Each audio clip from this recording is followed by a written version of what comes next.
Donc, je m'appelle Didier Hervé, je suis le directeur de l'institution patrimoniale du Haut-Béarn, qui est un établissement public de coopération des trois vallées, d'Ossau, d'Aspe et de Barétous, pour la gestion du pastoralisme, de la forêt, de l'eau, de l'environnement, enfin de toutes ces belles richesses que nous avons là-haut.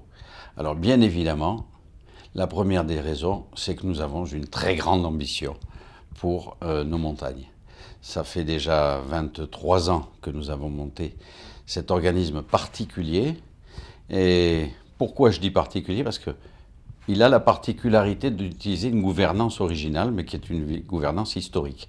Et là se joue ce qui nous plaît beaucoup dans le projet TIGA, territoire d'innovation de grande ambition, c'est justement que l'innovation, chez nous, elle est presque historique.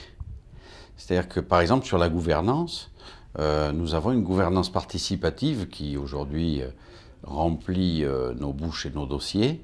Ce mot de participation, nous, c'est une réalité depuis le XIIe siècle. Nous avons des activités pastorales dont on a pensé à une époque que c'était des métiers du passé, alors qu'en fait, aujourd'hui, on s'aperçoit que ce sont des métiers très moderne, au contraire, très ancré dans le territoire, de la production agricole, pour de l'entretien des paysages, de l'environnement, tout en faisant des produits de grande qualité, etc. Donc là, l'innovation, elle est enracinée chez nous, mais elle a besoin aussi de se rénover, de se relancer. Pour ça, elle a besoin de moyens. Et alors nous, on utilise le satellite, on utilise déjà le drone, on utilise le lidar, pour ceux qui connaissent, c'est un avion qui survole nos forêts, etc. On utilise des moyens très modernes qui sont dans l'innovation que l'on dit aujourd'hui. Voilà, et puis on va être obligé d'utiliser aussi le cloud, comme on dit, etc.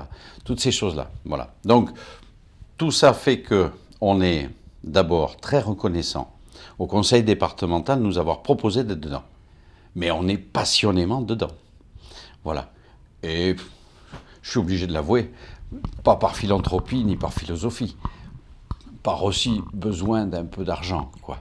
Voilà, parce que ce qui caractérise ces territoires, c'est que, comme j'essaie de le faire comprendre, ils sont quand même très modernes, mais malgré tout, ils ont une économie extrêmement fragile. Et toute cette belle réalité, que j'ai essayé de décrire en quelques mots, tient à quelques fils, et qu'il ne faut pas rompre.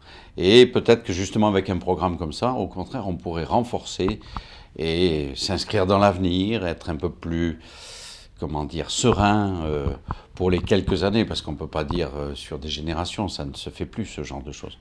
Voilà. Voilà la raison pour laquelle nous sommes très ambitieux, très innovants, très volontaires, très enthousiastes aux côtés du conseil départemental.